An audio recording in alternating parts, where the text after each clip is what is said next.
All right. Hey there. How are you? Good, how are you? Doing awesome. I'm so glad to have you today. My followers have been asking all the time about someone who is a travel expert. And when I met you at ShiftCon, I was like, she's going to be perfect for this.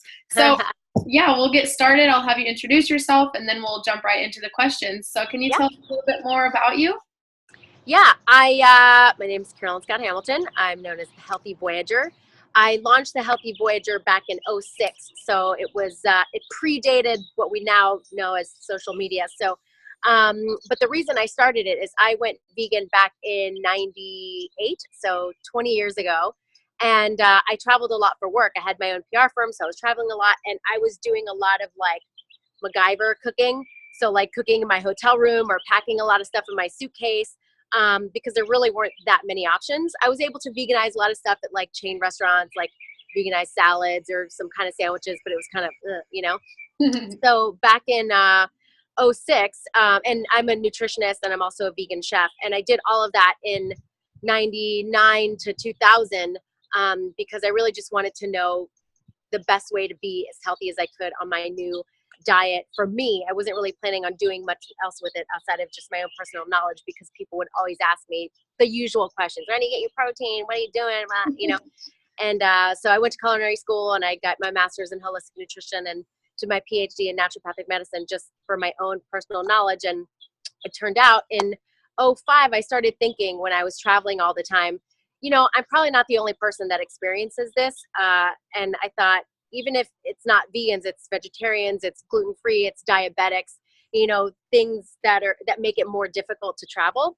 So I thought, hey, you know what? On all these TV shows, these travel shows, none of them are really beneficial to the audience, because it's either the top luxurious hotels that are like 20 grand a night, which no one's going to stay at, or like these crazy gross food shows. It was like eating bugs in the Amazon, or the crazy 20-pound burger contest kind of travel show. And I was like, no one's going to eat the 20-pound burger, no one's going to eat bugs in the Amazon, and no one's staying at these like high-end hotels. So I thought, I got to fill that niche. So I started pitching it around, and it was way too early in the space. So I thought, you know what, I'm just going to do it myself and prove that there's an audience out there for it. So I launched the show in '06, in the infancy of YouTube. And then after a while, I kind of added on the blog, because I wasn't traveling all the time. So I was like, oh, I can't just post one thing here and there. So because I was a chef and a nutritionist, I started adding, travel tips, travel destinations, as well as recipes. So now here I am. I still do the travel full time, and I had my cooking show, and I do a bunch of TV stuff. So just a little germ of an idea turned out to be my full-time job. That's amazing. Thank you for sharing. What a cool thing for people, like you said, to have come into that void where not everyone's luxurious and not everyone's living in the Amazon. So Yeah. just real day-to-day life and travel tips. I love that. I love that. So, how did you choose this how did you, or I guess, who inspired you to make these decisions as to lead people? uh, no one really. I just looked at what was out there and I thought, well, I can do that.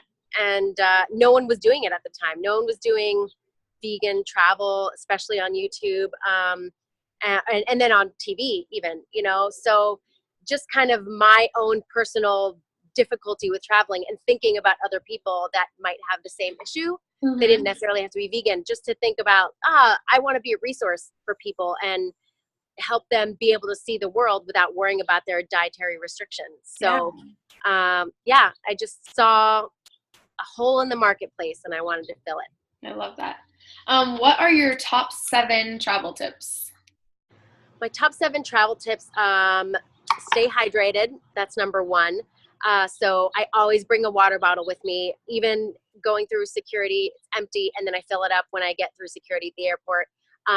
Sometimes I just fill it up at the soda machine out of, like a janky airport place, because they have the water button. So I just fill it with water. So it saves you money and it keeps you hydrated. So that's number one. Um, my big thing is sleep. One of my, I guess I'm pretty lucky, but I've taught people how to not get jet lag. Like I do 20-hour flights all the time. I'll do them back to back. and I don't get jet lag, because for me, sleep is the most important thing. So I always pack my eye mask, my earplugs, a scarf that I can kind of double as a blanket, my neck pillow, and melatonin. That's always in my little carry-on bag, because I will just knock out for the whole flight, and I wake up super refreshed and on the right time zone.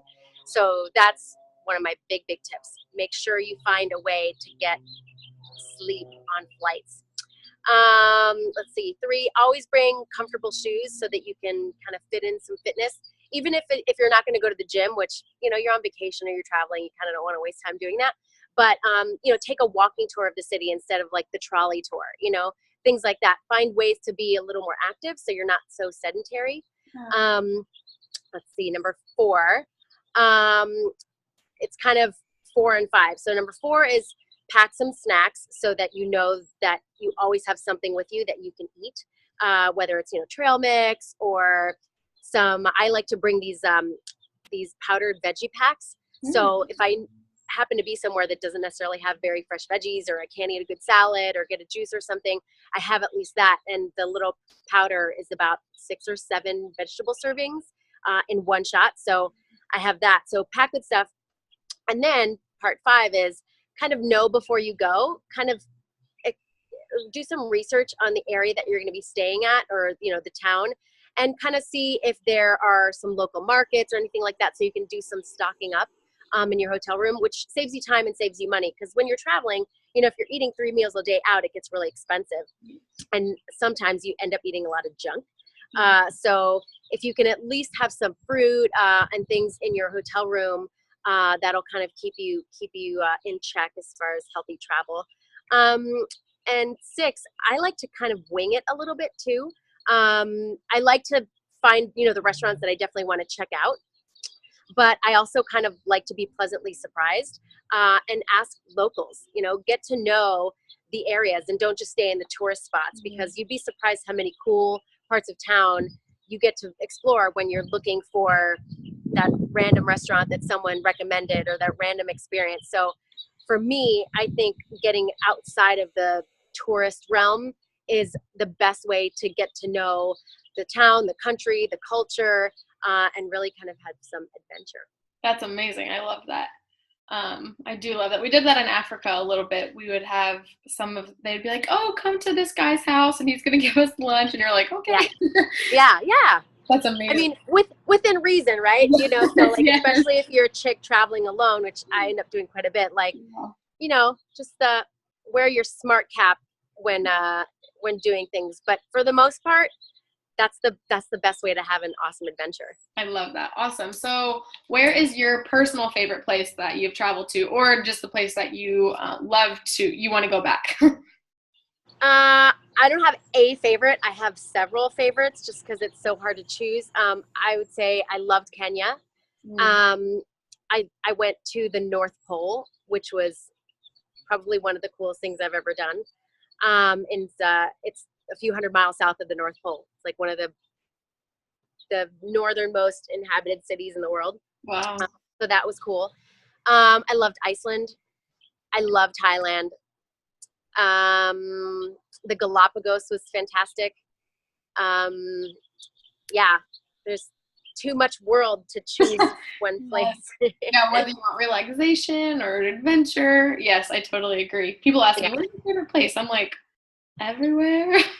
Yeah, it's hard. It's really hard. I mean, because everything is so different, like some of them it's the people that you fell in love with. Sometimes it's the food. Sometimes it's the adventure, so it all just depends. Yeah.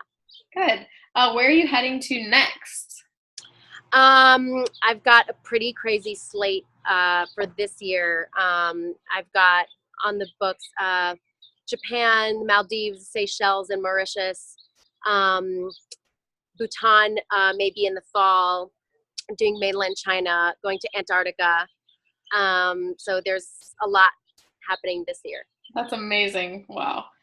And lastly, where can we find you? Where can we come along your adventures with you?